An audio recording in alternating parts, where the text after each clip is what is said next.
Hi everyone, it's a ticket to Christ. Welcome. We are starting a new series. We're studying out men who were commended by God or found grace in the eyes of the Lord. We're looking at Genesis 6 and we're studying out Noah. And it came to pass when men began to multiply on the face of the earth and daughters were born unto them, that the sons of God saw the daughters of men that they were fair. And they took them wives of all which they chose. And the Lord said, My spirit shall not always strive with man, for that he also is flesh, yet his days shall be 120 years.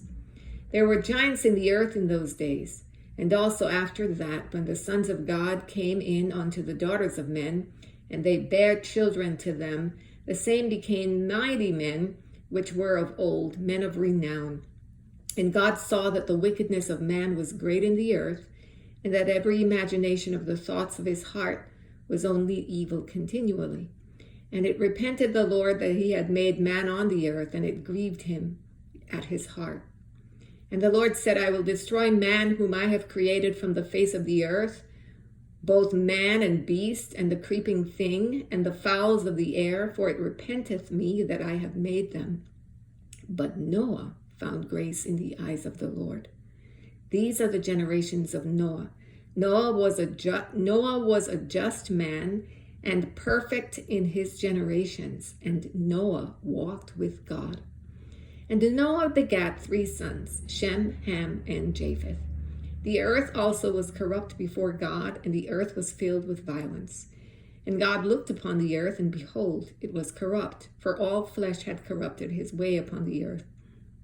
And God said unto Noah, The end of all flesh is come before me, for the earth is filled with violence through them. And behold, I will destroy them with the earth. Make thee an ark of gopher wood.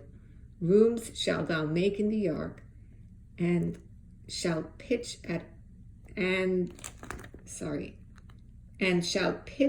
within and without with pitch. Okay, we'll pause there. So the context of this was the very first end of all times, right? It is the very first time, end of days, that happened to the human race, to us, humans, right? And the context of this is men began to multiply on the face of the earth, meaning that there were a lot of people now on the planet Earth. And if you read the preceding chapter, you read about how, Adam and Eve, they had fallen. They had Cain and Abel. Cain killed Abel and went on to have was driven from the face of God and went on to set up his own territory and had multiple children, built cities, and moved on away from God and just lived a life that did not have anything to do with God. And then Adam and Eve had another son called Seth. And from Seth's lineage, people started to worship God. But then there came a time whereby these, the lineage of Seth, the righteous men of Seth's lineage, I guess they grew corrupt in themselves. And they saw the descendants of men, meaning the children of Cain, right? The sons of God was talking about God's people at the time, people who were following God. And they saw the daughters of men, meaning people who were not following God, that they were beautiful. So putting today's language, born again, spirit-filled Christians who were looking at non-Christians and became unequally yoked. Now, some people interpret the word sons of God to mean angels. That is not correct. That term sons of God is also used in the book of 1 John as a reference to people who were followers of God, right? True believers of God.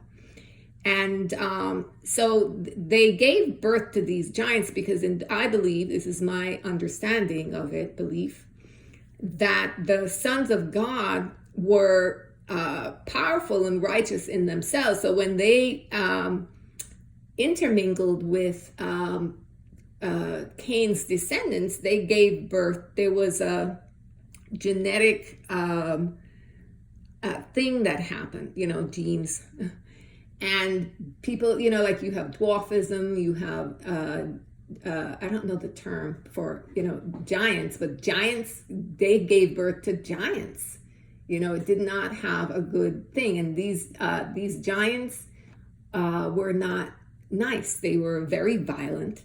They were a very violent group of people. And they also had a lot of these myths and tales about exploits that they would do and places they conquered and all sorts of things that happened. And these people were very much, I believe, in the occult, in witchcraft, worship of demons, worship of angels, and all sorts of perversion. And just like you see today, whereby you have all sorts of scientific experiments and things going on that ought not to happen, same thing back then too. But it wasn't angels interbreeding with humanity, because angels can't do that. They don't have, they're spiritual beings, and so they cannot reproduce. Reproduction comes from like seed reproducing after like seed. And spirit beings can't reproduce like that. And they're not built like human beings. So they're angels. So that is not even scripturally correct.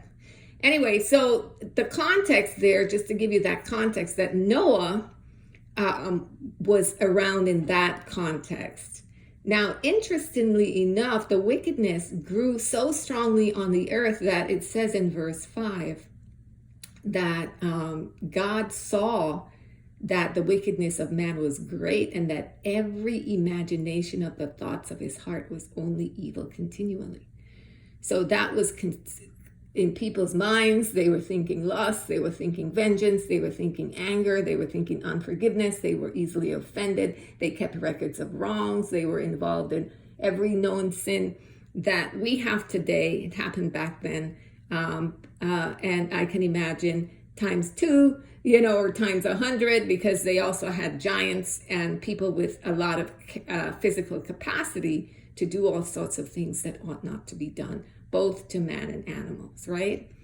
And so God's heart was filled with grief. I mean, God is extremely patient, so it takes a lot for God to be grieved in his heart.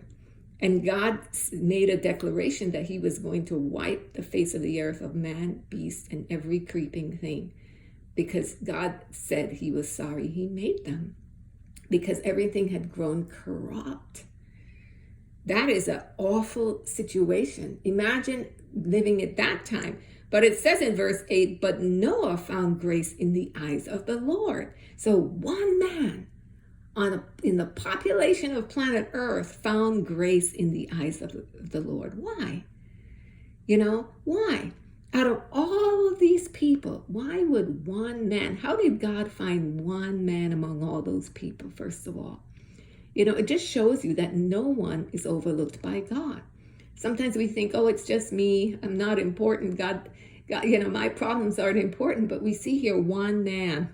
God found one man, with the right heart. And what was Noah like? It tells you. It says Noah was a just man and perfect in his generations, and he walked with God. So what does it mean to be a just man? I think it means that somebody who has integrity, who has a good character, and somebody who walked with God would be somebody who had faith in God, was walking in obedience to God, honoring God, and walking as, say, Enoch walked. Remember Enoch in his ancestry, the one that was seventh from Adam, that was walking with God but was no more because God took him. So Noah was walking righteously before the Lord, and he had 3 sons. And God saw that he was perfect in his generations. It means that throughout his life, and I believe Noah had lived to 500 years or so about that time. So imagine walking as a righteous person with faith. If you look at Hebrews 11, you see Noah's name is in that book of faith, I believe, as one who walked with God. But he was commended for being just and for being perfect in his generation. And so today, even though we're surrounded right now by so much corruption, I know a lot of people are thinking Jesus is coming back soon because everything has gone corrupt. There's still a lot of righteous people around today. There's still a lot of people who are kind and decent, sharing their faith, praying, striving with all their hearts, right? But imagine if the earth got to the level of corruption where no one was righteous except one man. And that was what it was like in the day of Noah. And Jesus said in the scripture, just like in the days of Noah, so shall it be. You know, people will be eating, drinking, giving in marriage, carrying on as usual, and then boom, you know, destruction will come. So I don't know if Jesus meant, well, things will get as bad as the days of Noah, or he meant that just like in the days of Noah, meaning the suddenness of which judgment came upon the earth. I don't know if he meant the suddenness of it, or that the planet will be that at that stage of corruption. But either or, we see that all flesh had corrupted its way, right? Everything was corrupt. And notice in verse 13, God confides to Noah. So Noah and God had a really close, intimate relationship, to the point where God is confiding, the end of all flesh is come before me, for the earth is filled with violence through them, and behold, I will destroy them with the earth. And that's a very interesting way of phrasing this. The end has come before me. So it's like you're filling up a cup or a bottle with water or something, and then it comes all the way up until it's full. You know, it's like that sin had, everything was just filled up. There was no more place for grace. The only place that God saw any hope in was in Noah, and God looked at Noah and saw righteousness in his generation, in Noah and in Noah's future lineage. And, you know, the rest is history. Know that the flood came. We know everything was destroyed, and that God set up a new covenant with Noah using the rainbow as a token of, just so that when sin came before him, that token would show up and it would bring the remembrance of that promise. And, you know, Noah is a really good person to study out. It's a little bit of a long study to try to do in 10 to 15 minutes. But if you read from Genesis 6 and the preceding chapters through the end, you will get greater insight in Noah, his wisdom, just the courage he must have had, and just the integrity he had in even leading his family and getting his whole family saved as a result of his walk with God. The scriptures did not say that Noah and his sons found grace. It says Noah found grace. As a result of the grace that Noah found with God, his family was saved. And so we can take comfort in that your righteousness and your walking with God can make a difference for your family, you know, because God views us individually and has a one-on-one relationship with her.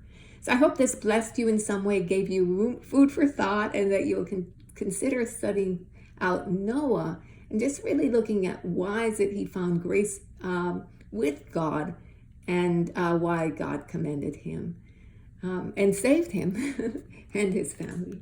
God bless you. Have a great day.